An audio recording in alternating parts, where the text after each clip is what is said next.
my name's Phil and welcome back to another episode of Vermont's 100 Covered Bridges. Today we're at the Sanderson Bridge, which is in Brandon.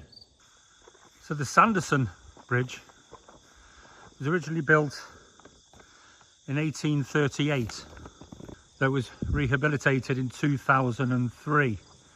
The front portal there looks even newer. It's 132 feet long, and the original builder, is unknown.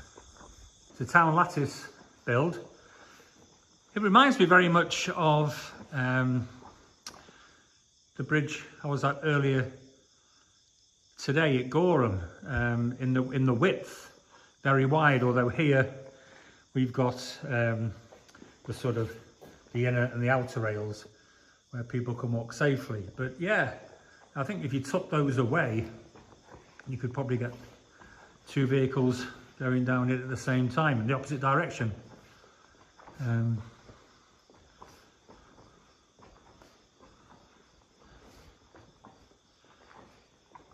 As I said, it was rehabilitated in 2003, and I'll talk about that right now. So the town decided they wanted to build another bridge a little bit further north, because even if they wanted to save this bridge, they realised that even the town's own trucks were exceeding the 8-ton limit, and it needed to be a 20-ton minimum. So the decision was taken that they would build to the north of this site a brand new concrete and steel bridge. Local residents formed a petition because they wanted to save the Sanderson Bridge and have it open for pedestrians and cyclists only. What happened next was a twist in the tale, because the site on the where the new bridge was going to be built had a wealth of Native American remains all around it, and it would require an archaeological dig at the cost of $200,000 before the new bridge could even begin to be built. So the town had another vote, and it was decided to refurbish this bridge because it would be cheaper than having the archaeological dig on that site and then build the bridge on top. Work on the project began in August 2012 and was completed 11 months later in July 2013 at a cost of $830,000. Now, a few of the trusses and the roof beams were salvaged from the original bridge, so it's not entirely 100% brand new. There are still some original pieces from the 1838 build here. Now, I did mention that it looked similar to the Gorham Bridge, and there is some suggestion that it was built by Nichols Power. But if you look at the eaves at the side, you know, there's no overhang, and the portals are a different style, so that would be unusual for it to be a Powers model. But that said, it is really considered a new build, and there are the glue laminated beams, but they're hidden underneath.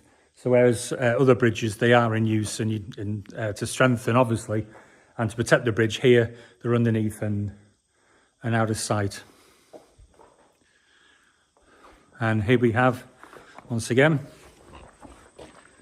welcome from the Covered Bridge Society, which is always nice to see. So let's see if we can get underneath, and I don't think I'm going to go in this river, but I'm certainly going to try and get underneath and show you the abutment, because there's a rather one side of the bridge has quite a unique abutment. So let's go and find it.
delighted to say this path has brought me to here and under the abutments.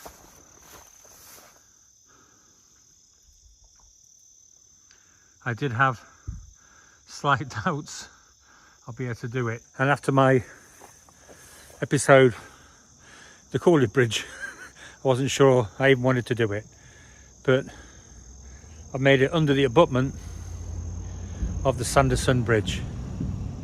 It's going to have a better look. Hear the vehicle going over. So yeah, so here's the top of the cap, and it's sort of a small stone wall, but compared to the other side, I'll zoom in on that for you.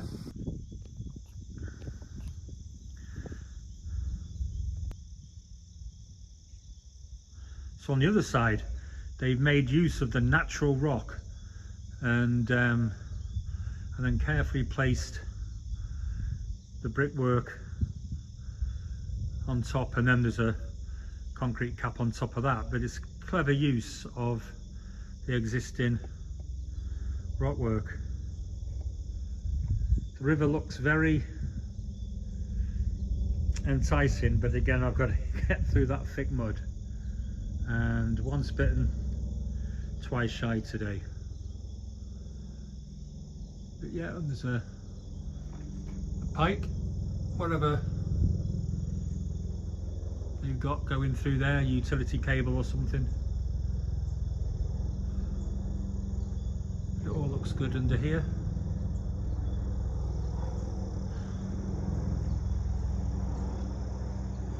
It's almost like it's not moving, this Otter Creek. So a shot just above the Otter Creek from the upstream side, and I'll try and get a shot from downstream. I can only see what's over there when I do get over there, but it's again another great shot of how the builder made great use of the natural rock by building that abutment on top.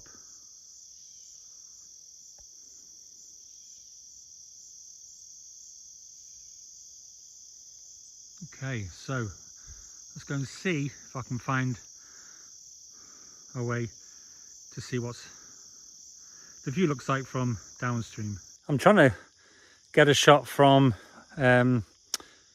downstream, but I just can't. You can see the Jeep there behind me, and there's this track, but that's going away from the river, which is behind me, and there's a sign, a little sign there you may be able to see that says conservation area and is private, so I'm not going to start messing around in conservation areas. And there's lots of little frogs. Lots of little frogs are crossing my path. And as I say, conservation area, I'm not going to go in there trampling all over them. So I did get under the abutment and I did get to show you upstream, but failed miserably in getting a shot from downstream. Oh well, unless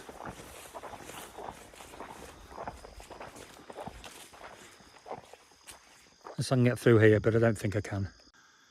So undeterred, I just, well, you can't even see, that's took me about 3 minutes to make my way through the day of the Triffids, and here is the shot from downstream of the Sanderson Bridge crossing the Otter Creek.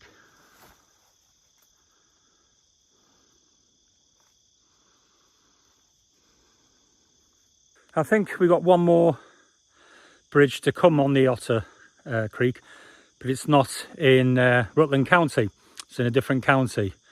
But I'm looking forward to that bridge because it is a special bridge a unique and a one-off of covered bridges in Vermont. So I'll keep that to myself, but that'll be coming up a few weeks time when I get there. I've got to finish off Rutland County first. Once again, thank you for joining me on this episode. Hope you enjoyed that. An old bridge again brought to life. It could have been lost completely, but the locals petitioned to save it originally as a footbridge and for cyclists, and if one for the discovery of American native interest further north, then it could have been lost forever. We don't know. But yeah, we're still on 100 covered bridges in Vermont. Thanks again, Vermont Covered Bridge Society, for continuing to support me. This is the last of the 6 bridges I'm filming today in Rutland. I've got 2 more which I'll actually be filming in 2 days time. So that will complete another county, but for now I've got those 2 to do. I'll see you next week in another episode of Vermont's 100 Covered Bridges. Bye.